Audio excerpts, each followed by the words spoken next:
Welcome, market participants, to Leading Voices in Credit, KBRA's monthly podcast that welcomes expert viewpoints from the most experienced players in credit markets. I'm Van Hesser, Chief Strategist at KBRA. Joining me today is Craig Packer, Co-President of Blue Owl Capital, which in 7 short years has become a leader in sponsor-backed direct lending to the upper middle market and large-sized firms. Craig is head of the firm's credit platform and serves as Chief Executive Officer of each of Blue Owl's 7 business development companies. In total, Blue Owl has more than $165 billion in assets under management, $85 billion of which is in credit. Now, previously, Craig co-founded Owl Rock Capital, the predecessor firm to Blue Owl's credit platform, in 2016, after spending 10 years at Goldman Sachs, ultimately serving there as co-head of leverage finance. Prior to Goldman, Craig was global head of high-yield capital markets at Credit Suisse, coming over from DLJ in that merger. Craig, welcome to the podcast. Thanks, Van. I appreciate your having me.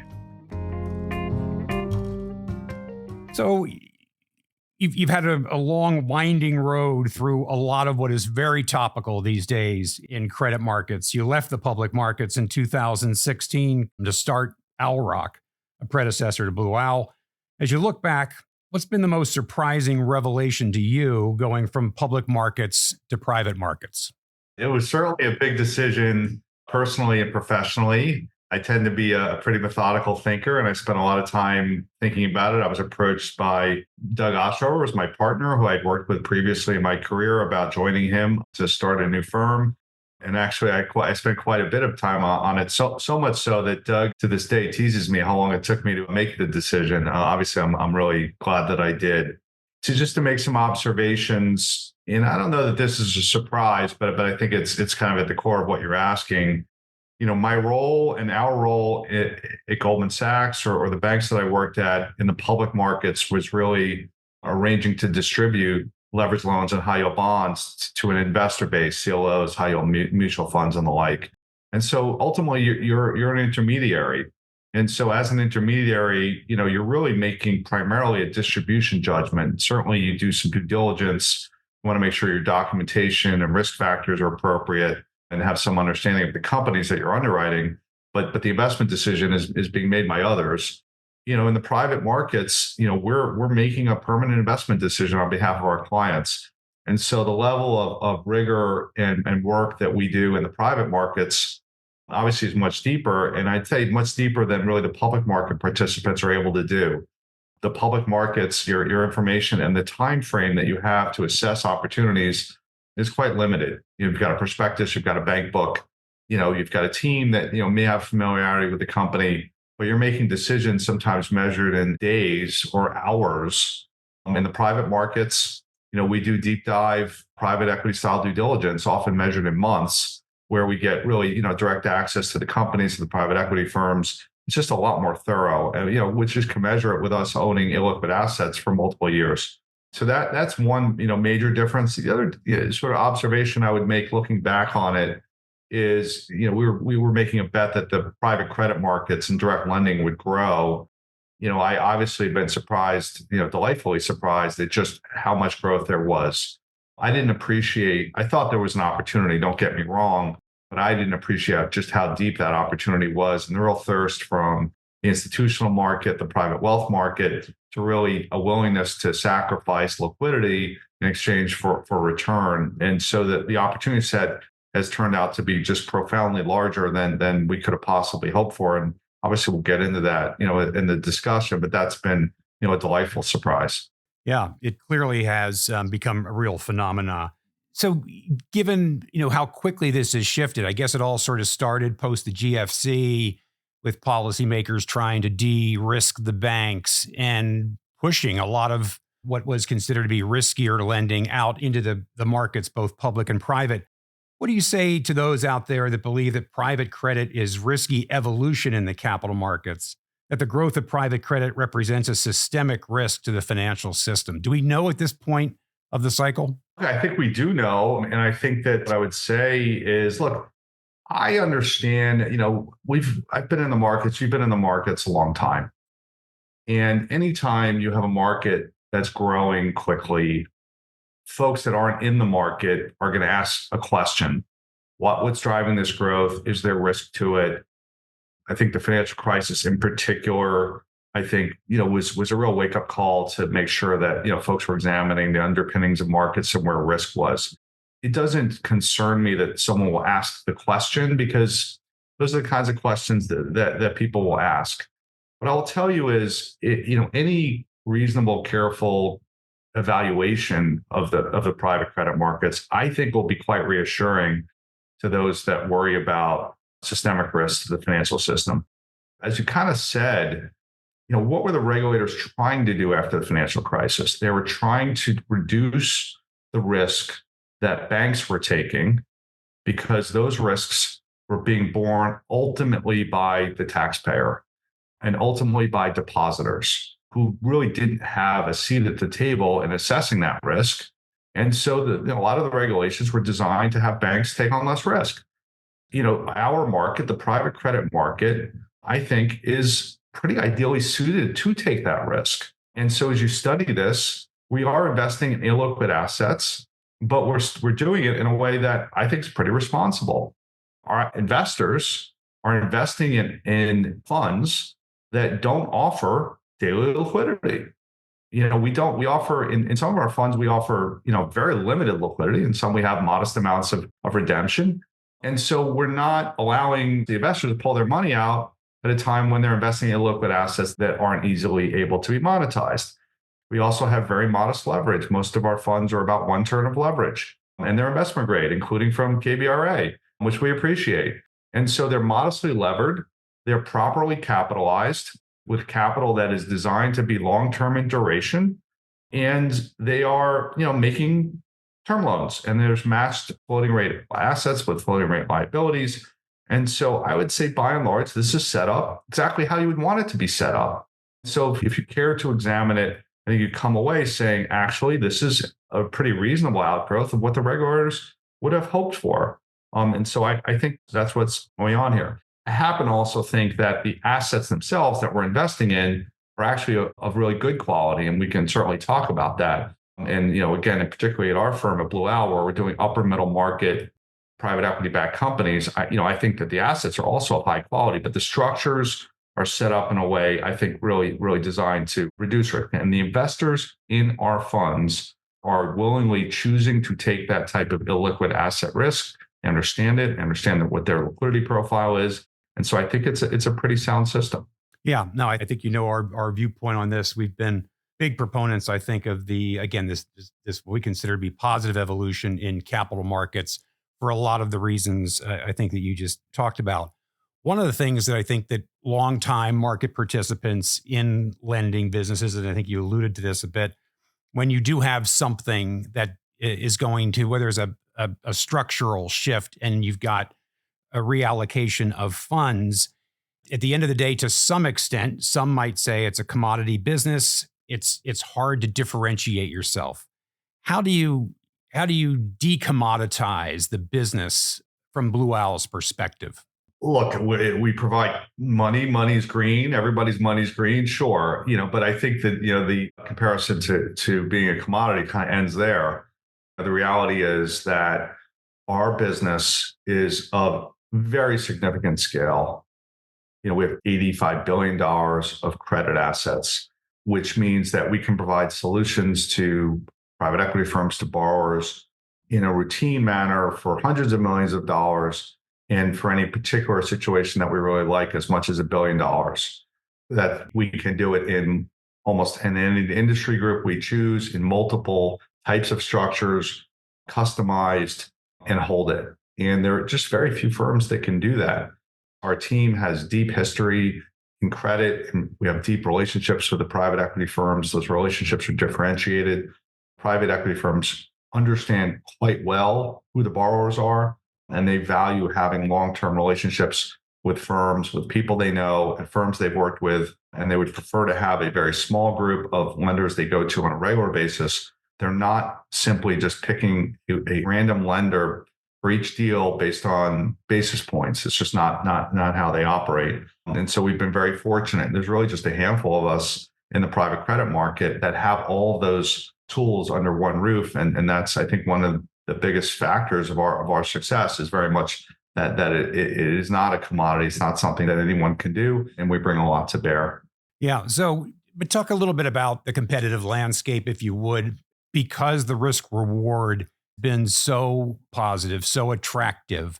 Naturally, you'd expect bigger and bigger players to sort of come in, commit more on both sides. Investors, whether it's institutional or high net worth, are going to find their way into the asset class. That's going to draw more capital to the space. Obviously, the banks have reawakened, or the public markets have reawakened here. Has that changed how you view the business as you think about the next, call it 12 to 24 months? It really hasn't. It's so interesting that it really shows you how far the asset class has come, that it's now newsworthy that the banks are willing to do leverage finance deals. It shows you just how far. The normal course of affairs is the banks are very active participants in the market. They do that by distributing the risk, as we talked about earlier. And certainly in our history, almost the entire history, the banks have been wide open to underwrite and distribute leverage finance deals. But early last year, they weren't. And so that happened to be an exceptionally good moment for direct lending, where we were the only game in town. But if you look at 2021, which was a record year for direct lending, the banks were wide open as well. We will exist right alongside the banks. There's more capital that's come in the space. There's new entrants. The returns have attracted capital. I think it will continue to do so. We're a big beneficiary of that. But the other side of the equation has grown as well, which is the addressable market. As more capital has formed in the space, bigger and bigger deals, more and more deals are getting done with direct lenders.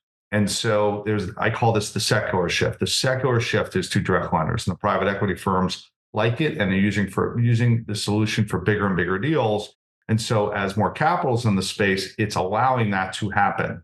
The simple example, the $1 billion unitranche. When we started our business 2016, it had been a $1 billion unitranche. A couple of years later was the first one. It was this big moment. Now it's common. In fact, now it's common. We're doing deals 2, 3, 4, 5 billion at a clip. Why is that? Well, because now there's enough capital where you can actually do a $3 billion direct deal. The sponsors are preferring it.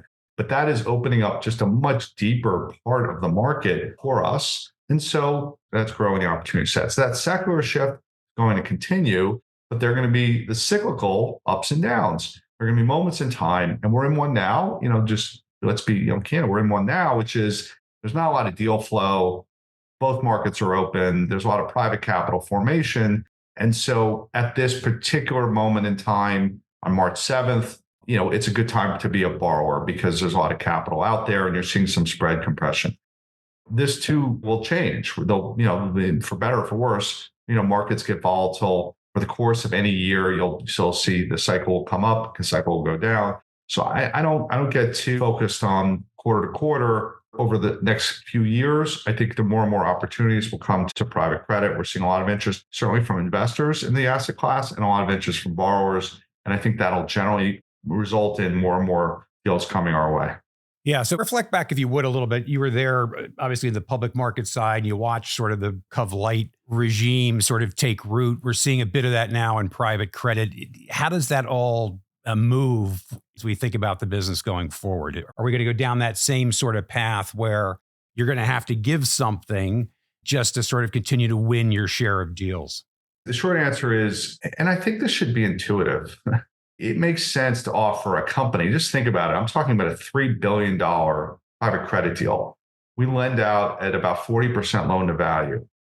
Let's just call it 50% loan to value. You're talking about a $6 billion company. I would think it's intuitive to any investor that a $6 billion company that has $3 billion of equity in it probably deserves a higher level of flexibility than what used to be done in the direct lending market, which was a $30 million EBITDA company that was worth, maybe it was worth a few $100 million. So the covenants are different, given the quality of the companies. And covenant light is definitely more prevalent today in direct lending than it was 6 or 7 years ago. However, I think that that headline really, again, is misleading because the issue in the public markets is not whether it's covenant light or not. That's just a soundbite. The issue is that the documentation in the public markets is being provided by the banks who work for the borrowers to try to get the borrowers the weakest set of covenants they possibly can and the most flexibility. And if your job is in the leveraged finance business at a bank, you're being pushed and you want to push the market to accept the weakest terms possible. And when the markets get frothy, the markets will accept that weakness, in part because the buyers of those loans are buying tiny little pieces. And so while they would prefer better protections, they don't have any leverage because they're just buying little pieces. It's very different in the private markets. We are negotiating our credit agreements directly with the borrower without an intermediary. We care deeply about those protections, and we have to because we're going to hold 50, 70, 100% of the loan. We're the bank in this example. We're providing ongoing liquidity to the company in the form of a revolving credit facility. We're facing the CFO and getting updates quarterly, monthly. We simply have to have those protections. So I will acknowledge that as the companies get bigger, we are often not having a true maintenance covenant, although we typically will have one in a revolver if it's drawn above a certain amount. But what we won't live with is the rest of the documentation being weak that will allow asset stripping or dividends to come out or capital to flow into some subsidiary that we no longer control. We just simply can't allow that to happen. The other aspect is we generally have one group of creditors. There's not these multiple layer capital structures.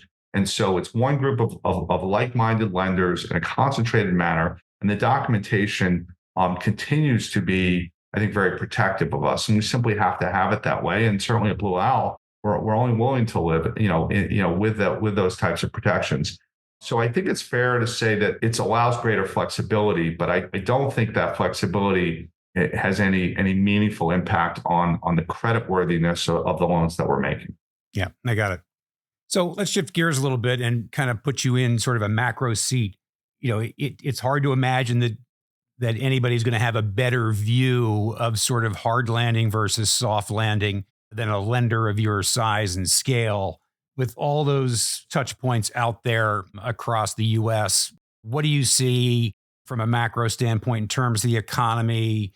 And, how are you positioning yourself into this environment? First, let's define what you think it looks like over the next, call it year to 18 months. And how are you positioning as a result? I'll answer your question, but before I do, I want to set the stage for it. We are decidedly not trying to be a leading indicator of the U.S. economy. Quite the opposite. And I think it's very important to understand. One of the great attributes, I think, of direct lending is we're cherry picking the sectors. And in our case specifically, we're deliberately trying to lend to recession-resistant businesses that won't cycle. So our biggest sectors, software, healthcare, food and beverage, insurance brokerage, distribution businesses, you'll find very little companies in our portfolio that are like really heavy cyclicals. We just really try to avoid them. So you won't see almost any chemicals, metals, home building, retail, restaurants. And so I think that's one of the great positive attributes of direct lending. I think many public market funds tend to want to match an index, high yield or leveraged loans. And so they play all these cyclical sectors. And so we're not going to be an early warning sign because we're not in those sectors. So to answer your question, our companies are doing just fine. We're continuing to see pretty broad-based growth, modest growth, low single-digit growth, revenues and cash flow in really in all our sectors. And I expect that to continue. Last year, I do these calls and the audience was quite skeptical, right? Because everyone thought the economy was going to roll or rates were going to go up. And this is really, this was going to be the moment. There was almost glee in the eyes of some asking us these questions. And obviously quite the opposite. Direct lending did extremely well last year. If you weren't in direct lending funds, you underperformed. And so why is that? Well, these are good companies and that was underappreciated. And the US economy held up quite well. The other thing we really benefited from was some untangling of some of the supply chain issues that cropped up during COVID. Commodity prices had spiked. So we've seen a lot of margin improvement over the last 12 months. Look, we're a lender. I'm not an equity holder. We're conservative. We don't bet on robust economic conditions. We just worry about how bad it can get. I think our base case operating assumption is going to continue to be a modestly slow growing US economy that certainly in the near term, rates continue to be high. Short-term rates have not come down. And so our borrowers, they're paying, their interest rate is pegged off short-term rates. So their debt service is high. I think that will start to alleviate, in the back half of the year. But, I'm expecting we'll still have some companies, some of our weaker performers will get caught up in this. It's been 18 months or so of higher rates. Maybe they're not the slow grower. They're shrinking a bit. They've got some issues. And so we may have some credit issues that crop up as a result, but it'll be very manageable in the context of a broad portfolio that's doing well. If rates probably stay a little higher for longer than maybe what people think, but over the next 12, 24 months, I think generally rates will come down. It's going to start to alleviate some of the debt service pressures that some of the borrowers feel. And, I'd like to think that will result in continued positive developments in the economy. Seems like it's going to continue to be reasonable. I'm not going to call for robust economic conditions. I don't see a meaningful recession either, but let's see what the next 3 or 6 months bring. Yeah. So talk to a little bit about sort of the workout function as we start to think about how you sort of get through whether it's a higher for longer environment or whether it is a slowing growth or probably some combination of the two. Walk us through the resource allocation you have to make, right, in terms of being able to, work out problem credits most efficiently. Is that a daunting task from your perspective, or is that something that you're geared up to do at this stage of the cycle? It's just part of business for us. I mean, I think that's one of the sort of necessary requirements. We talked about, commodity or not. Like this is one of the things you just have to do. If you're going to be a direct lender of scale, like we are, you have to have workout expertise. We have a workout team. We have our workout team set up in a way that works very closely with our existing underwriting team. We don't have a handed off type of structure. Some firms do. We keep our existing teams involved and have all the resident knowledge. But we have a number of professionals who are career workout folks and really understand that process. So we have to have that. It's part of what we do. And I think it's a very valuable aspect of direct lending. We talk about recovery rates. One of the reasons why I think direct lending recovery rates will be good is this ability to take a long-term time horizon, work out your problems and address them. And we have that. And I certainly don't want to say that we're happy if we have a company goes in the workout. Of course, that's something you're trying to avoid if at all possible. But it's not a daunting proposition. There are times that we bend over backwards to allow the private equity firm to support their businesses and keep their businesses. That'd be our preference.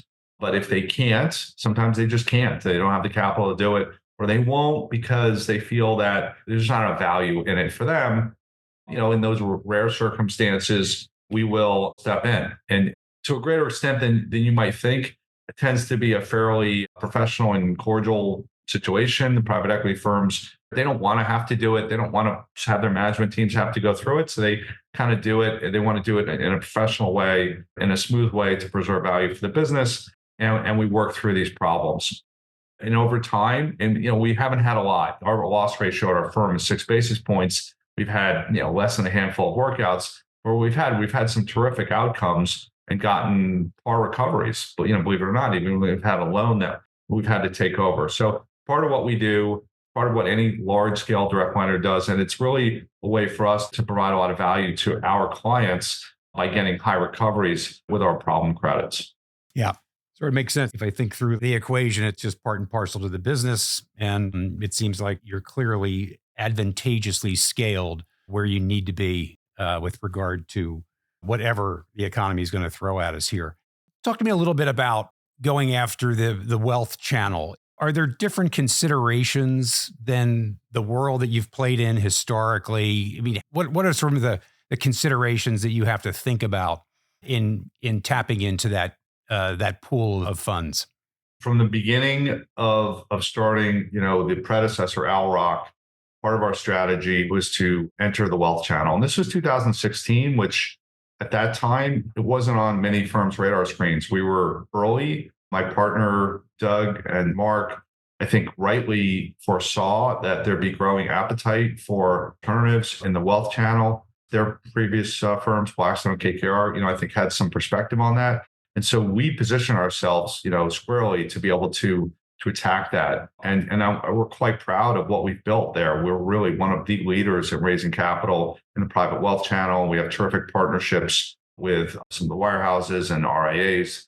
They had worked side by side with them for years to develop partnerships to allow their advisors to raise capital from their clients with our products. It's a really exciting area. It's got fantastic potential. Really, honestly, we're just scratching the surface. Part of that strategy, when we conceived of it, was we went to the partners. Again, we sell these through an intermediary or products through an intermediary. And said, we're going to design structures that fit your client base. For example, in the institutional channel, the institutions are used to dealing with drawdown capital. Make a commitment, it gets drawn over 2, 3, 4, 5 years. Wealthy individuals don't want that hassle. They want to be able to commit and write a check. So we had to design funds that had the structures that were suitable for the client base. But we said, we're going to give you the same exact investment experience as the biggest institutions. And we did some things in the way we design our business to allow that to happen. One investment funnel, deals get allocated across funds, but it's the same deals that are showing up in the funds for the wealth channel as in the institutional channel. And so that combination, customization of structure, but common investment opportunities, I think was really powerful. And it's one of the reasons that we've had success. So to answer your question, do we need to do something different? We have to invest a lot of resources and time building those relationships, servicing those networks, being able to deliver a great experience. We work with firms like Merrill Lynch. They have thousands of advisors with hundreds of thousands of customers. I mean, we have to invest a lot in being able to have those relationships, make sure the information is accurate, answer questions, support them. It's just a big resource and a big lift. And those partnerships have been one of the reasons for our success. I just want to make a point, which might be obvious to you, but I'll also make it anyway. We have folks who are expert at doing that. I didn't have that background when I was at Goldman, but we have folks, not only my partners, but our leaders in our private wealth business, Sean Connor and others that have been doing this their whole careers and are expert in it. And so while we have grown, we haven't had to invent this. We've hired folks that have spent their careers doing it and do a wonderful job. Okay. Maybe before we wrap things up, one last question on sort of regulation. It pops up in news flow from time to time. I think I'm still waiting to trip across the first executive who is in favor of regulation. But is there positive regulation that you think would serve the asset class well over time? Or is this better left to be disciplined by markets? Where do you come down on sort of the regulatory issue? Well, I don't want to break your track record of running into executives that are looking for more regulation. Look, we're going to live with whatever regulatory environment exists. I guess what I would say is similar to my comment earlier.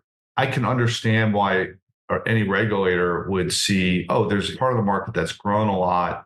Let's take a look. And that's okay.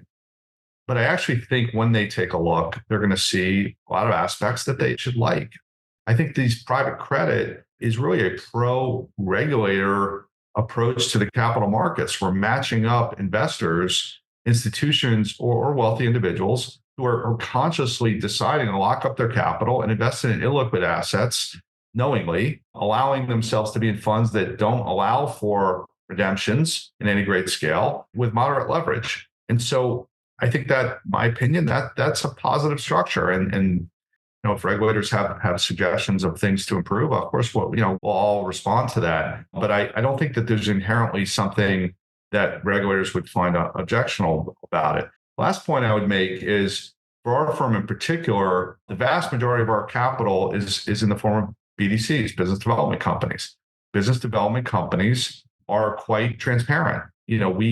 Whether our funds are public or private, they are public filers. These are 40 Act companies. We file 10Ks and 10Qs every quarter. Every single investment that we have is in those 10Qs with a mark every quarter, reviewed by an accounting firm. And we have independent board members, that work for the shareholders, that are the shareholders' representatives. So sometimes I hear this like shadow banking. There's nothing shadow about it. Like, go on Edgar, call it the 10K or 10Q, and you can see what we do. So I don't want to make light of regulation. I've been in financial markets or regulated markets. Regulators are there to prevent excessive risk. And so if there are developments, we will be the first in line to want to respond to them in a thoughtful way. But I think there's nothing I can see that's of particular concern. I got it. Well, let's leave it there. Greg, you've been very generous with your time today. Thank you for really terrific insights into a market that everybody is looking for insight into. We thank you for your time again. Thanks for joining us. Great, Van. Thank you. Thanks for having me. We appreciate our relationship with KBRA and look forward to many years to come. Terrific.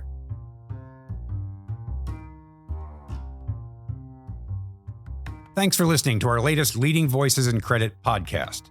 Make sure you tune in every month for a new episode, and don't forget to tune in weekly for our 3 Things in Credit podcast. Happy listening.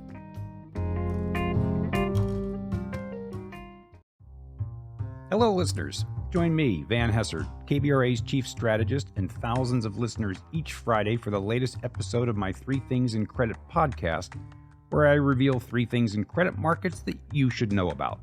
That's Van Hesser's 3 Things in Credit. Subscribe now.